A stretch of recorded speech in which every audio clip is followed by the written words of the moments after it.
Yes good morning children class 9-10 with the next video today. आज हम करने जा रहे हैं मॉडल्स में ही फर्दर।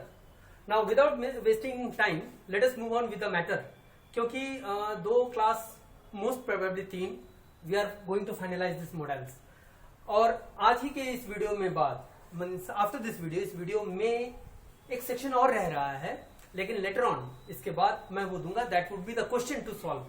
तो बच्चों एक बात ध्यान से सुनेंगे कि इंग्लिश ग्रामर में जो मॉडल्स हम कर रहे हैं उसमें दो सेक्शन हमने किया मॉडल्स का, यानी कि दो मॉडल्स के एग्जांपल्स में, एक था विल और दूसरा था शैल।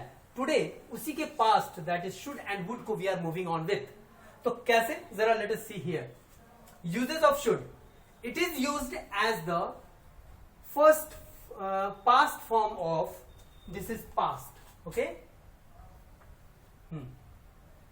पास्ट फॉर्म ऑफ शैल, यानी कि शैल का शुड होता है पास्ट, उस रूप में हम इसका इस्तेमाल कर सकते हैं। और उसका एग्जाम्पल अगर देखा जाए तो इट इज कि he said that I should attend the party. Said है ना, पास्ट टेंस को बता रहा है, should attend the party, this the sentence of past tense, और शैल की जगह शुड किया गया, which is the past form of shall. Secondly it is use to present, it means कौन, should, use to present duty that is कर्तव्य, suggestion सुझाव, supposition कल्पना, polite command surprise, और इसका मीनिंग जानते हो कमांड करना, polite command surprise, necessity possibility etcetera. यानी कि इसी शुड का इस्तेमाल हम इस रूप में भी कर सकते हैं, and those are duty, suggestions, supposition, polite command, surprise, necessity, possibility and so. तो जरा जब मैंने ये दिया कि इस रूप में इस्तेमाल करते तो why not we should understand with examples, तो इसको एग्जांपल से समझते हैं।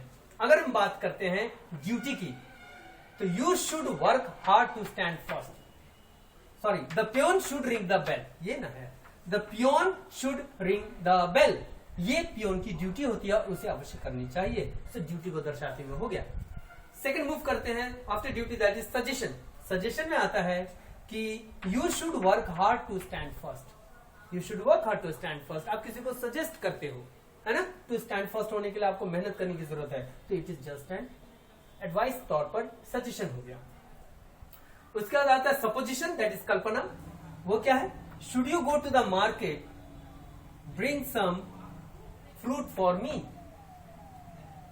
क्यों सपोजिशन, कि अगर आप मार्केट जाओगे तो मेरे लिए भी फल ले आना, अगर आप जाओगे तो वो सेंस जाता है। तो यानी कि सपोज अगर आप गए तो, ठीक है, सपोज मैं लेट हुआ तो क्या पनिशमेंट होगी, तो सपोजिशन है, उसका कंफर्मेशन होती नहीं। सेम वे में should you go to the market bring some fruit for me. Moving on next, supposition के बाद आ जाती है बारी कौन, पोलाइट कमांड। वो कैसे है, you should write on both sides of the pages. Command दो तरीके से होते हैं, एक पोलाइट वे में, एक रूड वे में। You should not disturb the class, should not disturb the class, strong हुआ।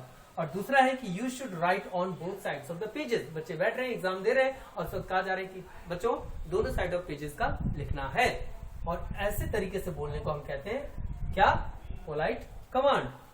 उसके बाद मूव करते हैं पोलाइट कमांड के बाद सरप्राइज की ओर। सरप्राइजेशन यानी सरप्राइज को दर्शाने के लिए जो सेंटेंस का यूज हो रहा है, दैट इज कि that she should reject my proposal. उसने मेरा प्रपोजल इनकार कर दिया, प्रस्ताव को मना कर दिया, खारिज कर दिया। मतलब ये एक तरह का सरप्राइज, अचंभित, मीन्स प्रपोजल जो रखा गया था उसको थी positivity, he might be thinking that it would be accepted, but it was not, so he was surprise कि that she should reject my proposal. उसने कैसे मेरा, यानी कि उसने मेरा प्रपोजल रिजेक्ट कर दिया, ये कैसे हो सकता है, मीन्स उसके मन में था ये कैसे हो सकता है, ये थॉट थी सरप्राइज की। नेक्स्ट है नेसेसिटी को दर्शाते हुए, how it is, dinner should be ready bye now, यानी आवश्यकता है, अब तक डिनर बन जाना चाहिए, तो नेसेसिटी को दर्शाते हुए शुड का इस्तेमाल किया इधर हमने। एंड फाइनली पॉसिबिलिटी को दर्शाने के लिए तो ये है, she should be at home by now, ये मुमकिन पॉसिबिलिटी हो सकता है कि वो अब तक घर पे हो, she should be at home by now, this shows the possibility. फिर वही बात आती है, whatever sentences, whatever क्या बोलते हैं उसको, भाव यानी कि फील, ठीक है ना, जो थॉट आपका है प्रेजेंट करने का, उसको दर्शाने के लिए आपके लहजे को, आपके टोन को उस टोन में बात करनी होगी, और उस टोन में हर सेंटेंस को अलग अलग टोन में बोला जा सकता है, but since we are touching the mode कि किस मोड पे मुझे बोलना है, तो उस तरह से उस लहजे में बोला मैंने। Move on with use of would. Would it is the used as the past form of will, और जानते हैं जब शैल का शुड तो विल का वुड वो पास्ट फॉर्म में है।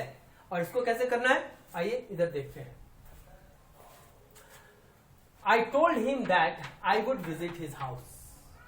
Told again past, और will का हो गया would, तो आ गया past tense past form would का इस्तेमाल पास्ट सेंटेंस में। दूसरा, it is also use to present polite request, unreal condition, desire, intention, determination, यानी ये भाव को भी प्रेजेंट करने के काम में ये आता है वुड का इस्तेमाल।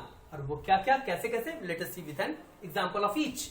तो सबसे पहला है polite request, would you please give me your pen या बुक। तो ये पोलाइटली आप किसी से कुछ लोगे तो ऑब्वियसली पोलाइट रिक्वेस्ट करोगे, आप ये नहीं कह सकते पहला मतलब कि दो कहेंगे नहीं दूंगा। तो पोलाइटली अगर कहते हैं तो भाई काम निकालने के लिए पोलाइटली होना भी चाहिए। So it is a polite request. उसके बाद बारी आती है unreal condition, would that my neighbours were social. ये अनरियल कंडीशन का मतलब असंभव स्थिति, मतलब ये एक व्यक्ति उम्मीद करता है जो है नहीं, वो ये मतलब दर्शाता है कि काश ऐसा होता कि मेरा पड़ोसी एक सोशल व्यक्ति होता, समाज में घुल मिल कर रहने वाला। वो ऐसा नहीं है लेकिन उसके बारे में ऐसा थॉट है।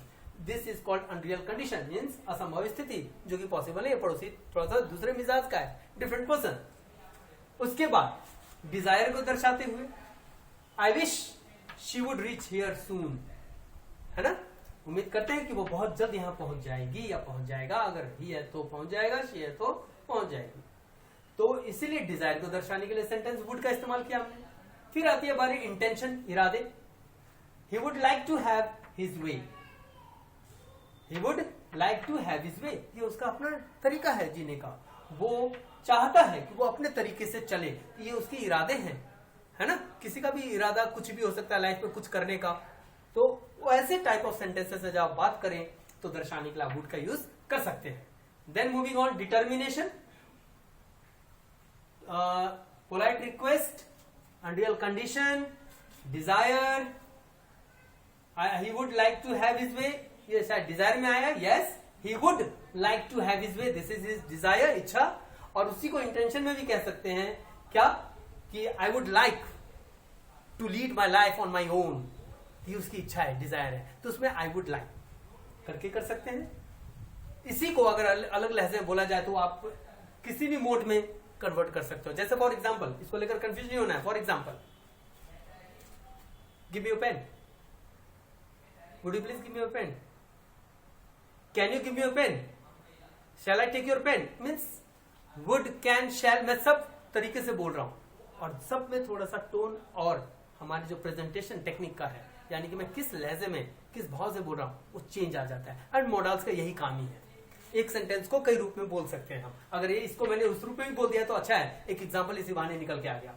फिर आती है इंटेंशन, इंटेंशन मींस इरादे। I would stand first in my class, ये है दृढ़ संकल्प, निश्चय, इरादा कि मुझे क्लास में फर्स्ट आना है। और डिटर्मिनेशन, ये तो हो गए इरादे, और डिटर्मिनेशन संकल्प, और वो क्या है, आई वुड सक्सीड, है ना। डिटर्मिनेशन है कि he would succeed if he try, अगर वो डिटरमाइंड हो जाए ना, सक्सीड करना है अगर उसे, तो उसको ट्राई करना होगा। और ट्राई वही करता है जो डिटरमाइंड होता है, नहीं तो लोग काम को छोड़ भी देते हैं। And that's all how we are on the words on the stage, कि हमने मॉडल्स के 4 एग्जांपल कर लिए, एक विल, शैल और दूसरा शुड एंड वुड। चिल्ड्रन इसको कॉपी कर लेंगे और इस पे बहुत ज्यादा टेंशन या परेशानी झेलने की जरूरत नहीं है। Models fill in the blanks में जब आते हैं तो कई जगह में, कई रूप में, इंटेंशन यानी इसमें सब है कि आप वो सेंटेंस या वो बात बोल रहे हो तो आपका इंटेंशन क्या है, उस हिसाब से आपके सेंटेंस को जज किया जाता है। और अगर कई जगह वुड लगता है तो कई जगह शुड भी लगा सकते हैं। ऐसे कंफ्यूजन होने की आवश्यकता नहीं है, ये आपको नॉलेज देने के लिए है कि मॉडल्स के यूजेस क्या क्या है। और अब तक जो आपने 4 देखे हैं, लगभग सब में बहुत सी ऐसे फीलिंग्स को रिपीटेड किया गया, रिपीट है कि इस फीलिंग से इस वर्ड का, इस फीलिंग से इस वर्ड का, यानी इस वर्ड को इस्तेमाल करने से ये फील होता है हमारे बोलने के लहजे में, वो आप देख रहे हो। तो एक बार गो थ्रू करेंगे ना, इट विल बिकम इजी। फिलहाल जो भी है स्कूल रीओपन होगा, हम इसको फिर कंटिन्यू इन द क्लास करेंगे. So that's all for the day. Copy this.